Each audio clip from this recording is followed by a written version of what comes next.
नमस्कार, मी तुमचा मित्र श्रीराम कदम। आज आपण हा कुंडलिका या नदीवरील रेल्वे पुलाच्या ग्राउंड लेवलच्या कामाचा आढावा पाहणार आहोत। तरी तुम्ही पाहू शकतात, हा पाठीमागे जो दिसत आहे ब्रिज, तो बीड आणि परळी या मार्गावरील जे तेलगाव आणि वडवणी या रेल्वे स्टेशनला जोडणारा मार्ग हा पूल करणार आहे। तुम्हाला परळी बीड या मार्गावरील सर्व रेल्वे स्टेशनची माहिती पाहिजे असेल तर तुम्ही माझ्या चॅनलवरती जाऊन ती पाहू शकता। दिसत आहे हा परळी वडवणी या रेल्वे स्टेशनला जोडणारा हा अगदी महत्त्वाचा दोन्हीमधील दुवा असलेला हा पूल। या दिशेला वडवणी रेल्वे स्टेशन 10 किलोमीटर अंतरावरती आणि या दिशेला तेलगाव रेल्वे स्टेशन 6 किलोमीटर अंतरावरती। या पुलाची ही पिचिंग केलेली बघू शकतात। पिचिंग अगदी चांगल्या प्रकारे केलेली आहे आणि भराव पण चांगल्या प्रकारे होताना दिसत आहे।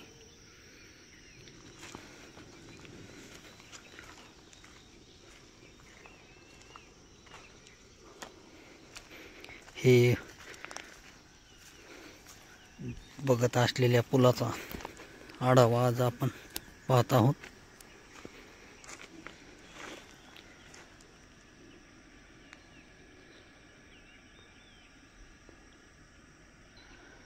बीड वाशी यांचा अगदी जिव्हाळ्याचा असलेला विषय तो म्हणजे रेल्वे कधी आपल्या जिल्ह्याला येईल। हा विषय अगदी काही दिवसात पूर्ण होईल असं दिसत आहे।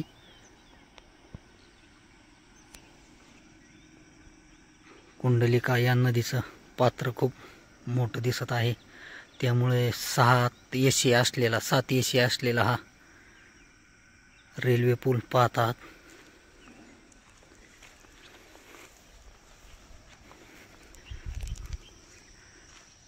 बीडवासी यांचा अगदी सलोख्याचा असलेला विषय।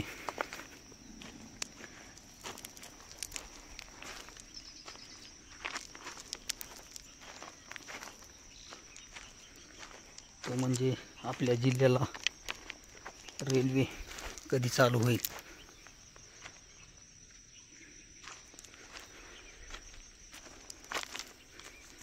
हा कुंडलिका या नदीवरील असलेला पूल आज आपण पाहत आहोत। पहा, पुलाचं काम अगदी चांगल्या रीतीने होत आहे आणि पुलाचा भरावा चालू आहे। भरावा झाल्याच्या नंतर पुलावरती राहिलेला छत पण पडल आणि लवकरात लवकर काम पूर्ण होईल असं दिसत आहे। पाहू शकतात हा 7 एसी असलेला पूल तेलगाव वडवणी या मार्गावरील रेल्वे स्टेशनला जोडणारा हा दुवा म्हणजे रेल्वे स्टेशन पूल। पहा, काम अगदी चांगल्या प्रकारे होताना दिसत आहे। शासकीय यंत्रणा अगदी सतर्कतेने काम करताना आपल्याला दिसत आहे। हा या दिशेला वडवणी रेल्वे स्टेशन या पुलापासून 10 किलोमीटर अंतरावरती, तर या दिशेला तेलगाव 6 किलोमीटर अंतरावरती। आपण वडवणी या दिशेने जात आहोत। 7 एसी असलेला पूल पाहू शकतात।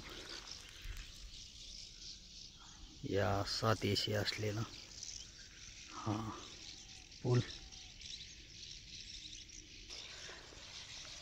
उपळी या गावालगत असलेली ही कुंडलिका नदी, या नदीवरचा हा पूल पाहत आहोत।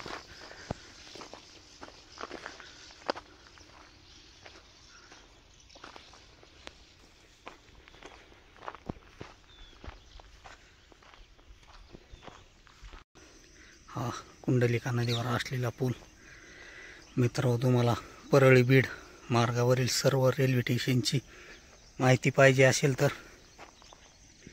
माझ्या चॅनलवरती जाऊन पाहू शकतात.